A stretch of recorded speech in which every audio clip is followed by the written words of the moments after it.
خدا ہی تھا. تو یہ ان سے بچنے کے لیے اسی ٹینشن میں 550 سال چلے گئے. پھر میرے آقا صلی اللہ تعالیٰ علیہ وسلم تشریف لائے.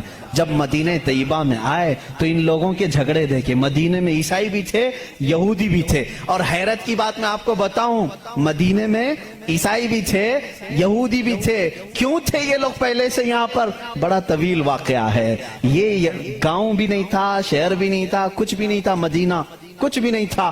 ایک بار یمن کا بادشاہ وہ حج کے لیے آیا تھا, خانہ کعبہ کا طواف کرنے کے لیے. اس کے ساتھ 700 علماء تھے. کتنے؟ 700 علماء تھے. وہ جب واپس جا رہا تھا تو وہ علماء جو تورات بھی جانتے تھے, انجیل بھی جانتے تھے, انہوں نے ساری علامتیں میرے نبی کے آنے کی پڑھ لی تھی. انہوں نے زمین کو دیکھا اور پہچان لیا. کہا وہ آخری رسول جو آئیں گے وہ اسی زمین پر آئیں گے, کیونکہ ہماری کتابوں میں لکھا گیا ہے عرب کے صحرا میں ایک چٹیل میں ایک زمین ایسی ہوگی جو پہاڑوں سے گھری ہوگی اور درخت کھجوروں کے کثرت سے ہوں گے, وہاں ہریالی ہوگی, اس کے بیچ میں وہ رسول آخری زمانے میں آئے گا. ان لوگوں نے پہچان لیا یہی زمین ہے. تو وہ عیسائی اور یہودی جو علماء تھے, وہ 700 علماء بادشاہ کے ساتھ جانے سے منع کر دیا. انہوں نے کہا ہم یہیں رہیں گے اور اس نبی کا انتظار کریں گے, وہ جب آئیں گے ہم ان کے انتظار میں رہیں گے. تو مدینہ بسایا گیا تھا کس کے لیے؟ میرے نبی کے انتظار میں. اس سے پہلے وہاں آبادی نہیں تھی, کوئی آبادی نہیں, اور بسایا ہی نہیں یہودیوں نے. یہودی ہی انتظار میں آ کر کے مدینے میں رہے. اور اتنا ہی نہیں, وہ بادشاہ نے ان کے لیے سب کے لیے گھر بنائے, ایک آبادی بنی, اور اپنا ایک لیٹر بھی دے کر کے گیا کہ اگر وہ نبی آ جائیں تو میرا یہ خط ان کو دے دینا کہ میں بھی ان پر ایمان لاتا ہوں. اس واقعے کو کئی سو سال گزر گئے لیکن وہ خط محفوظ تھا. جب رسول کریم صلی اللہ علیہ وسلم مدینہ ہجرت کر کے آئے تو آپ سب کو معلوم ہے, میں طوالت میں نہیں جاتا, تفصیل میں نہیں جاتا. حضور پاک صلی اللہ علیہ وسلم کو ہر کوئی اپنے گھر بلا رہا تھا. حضور نے کیا فرمایا؟ میری اونٹنی پر چھوڑ دو, یہ جہاں بیٹھے گی وہاں میں قیام کروں گا. اونٹنی کہاں بیٹھی؟ حضرت ابو ایوب انصاری کے گھر پر. اسی صحابی کے گھر کیوں بیٹھی؟ حضور صلی اللہ تعالیٰ علیہ وسلم اس گھر میں مہمان ہوئے حضرت ابو ایوب انصاری کے. روایت یہ ملتی ہے کہ دوسرے ہی دن ابو ایوب کے پاس, انصاری رضی اللہ تعالیٰ عنہ کے پاس, وہ لیٹر موجود تھا جو بادشاہ نے دیا تھا. وہ خط موجود تھا جو کئی سو سال پہلے بادشاہ دے کر گیا تھا. وہ ان کی اولادوں میں چلتا آ رہا تھا. اور وہ حضرت ایوب علیہ السلام, ابو ایوب انصاری رضی اللہ تعالیٰ عنہ کے تک پہنچا اور وہ حضور صلی اللہ تعالیٰ علیہ وسلم کی خدمت میں پہنچا. میرے عزیزو, ان عیسائیوں نے اور یہودیوں نے مدینہ بھی بسایا میرے نبی کے انتظار میں, لیکن جب وہ رسول حقیقت میں آ گئے تو انہوں نے کیا کیا؟ ایمان لانے سے انکار کر دیا. نہیں مانے, کیونکہ اس وقت دھندا زوروں پر تھا. لوگوں کو جو بیوقوف بنانے کا دھندا ہے وہ بابا گیری میں بہت زیادہ تھے, عیسائی بھی اور یہودی